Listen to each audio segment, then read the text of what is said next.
Tennis Lab SA, which is currently staging the African Grand Slam in Soweto.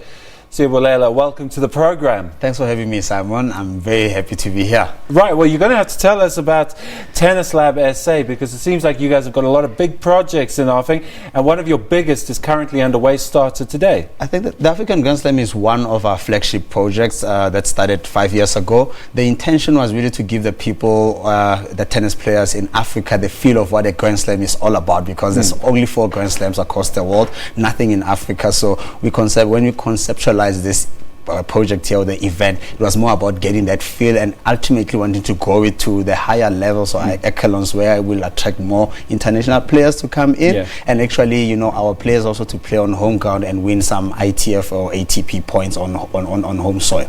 Right, so it's about the players' experience, but you're also interested in the spectator experience. You want the lifestyle, the tennis lifestyle, to take hold, remove itself from the country clubs and the staid atmosphere, and get more in touch with South Africa. It is exactly that, and it's working wonders, because the hashtag tennis lifestyle that we're really punting out there, you know, where we want people to come into the tennis courts, bring obviously your mama, bring your daughter, bring your partner and all that, so that they can also learn tennis and learn to appreciate tennis, because you see sporting courts like polo growing enormously across, where people go there for a tennis lifestyle, like your J&B Met, really. So we try to do the same thing, where people don't just come play tennis and they leave afterwards. You know, they stay at the venue so that they can do a whole lot of stuff. Absolutely.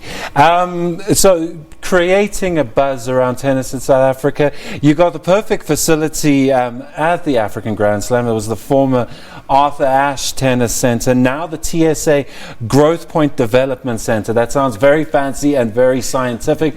Is it up to scratch? Look, it was launched a month ago, and with the new CEO, Richard Glover, really, there's been a whole lot of mobility in that aspect. So this is the second one, the TSA Growth Point Development Center. The one is in Cape Town, and it's taking shape because they still obviously putting up the human resource there, but it's already running there, because we have almost 30 players that are from Soweto, just from Soweto, that are playing in the boys under 14, under 12, and also in the open section there, and the coaches are doing an immaculate work there. So also with Arthur Ashe, I mean, we did it deliberately to get there, because Arthur Ashe is one of the icons, African American icons, that really won Grand Slams and wanted to inspire people through tennis. So it was only, you know, so relevant that we bring it there to make sure that, you know, the lifestyle, what we're trying to do, pioneering tennis, and obviously the vision that Arthur Ashe had, you know, carries on, because his legacy is actually that stadium, Arthur Ashe Tennis Stadium in here in Africa. Yeah. So is it working? Are people coming through? Is there interest in the sport?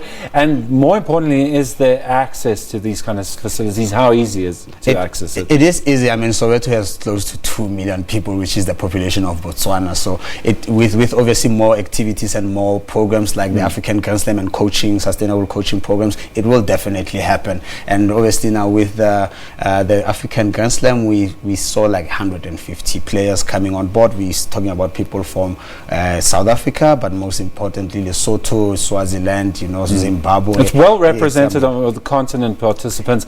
I gather there's a need from the continent to have these kind of events. There is a big need, because each and every country has got their own event, you know, the big flagship event like Lesotho Open, Kenya Open. But what we want to do with the African Grand Slam is to really not just keep it in South Africa, because it belongs to the whole of Africa. So take it across Africa and create that same buzz that we're doing here, so that when you go to a certain area and when you live sort of like, you know, young players that are budding, that want to come in, that are caught by the tennis bug and all that.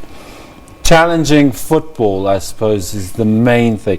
How do we get around that? Because that would really be you know, a way into getting numbers into tennis. I think already with football, you know, they're already shooting themselves in the foot by obviously the recent scenes that you see there, and obviously and with, you know, with the tennis lifestyle, you want to not make it a niche type of sport. You want everybody to come in. It's got to be so inclusive. You capture the people, bring in the people, and make sure that you keep them in the sport and all that. And obviously hand in hand with Tennis South Africa, I think when people out there's a lot of people obviously that have tennis courts, or they they are doing this type of things. So if we come together, I think we can achieve that, and it's not really a difficult thing. If you remember back in the 80s, each and every household used to have sort of the affluent. They used to have a tennis court, which is now converted into a parking lot or something. They've been converted into parking lots. And basketball courts. Yes, and with Kevin Anderson, Lloyd Harris, and the other young up-and-coming players like your Philip Henning coming up and doing very good, and obviously Kolomunzi, there's another boy, Kolomunzi Sipomunzi. You'll see a whole lot of kids, aspiring to become better, and we'll get there.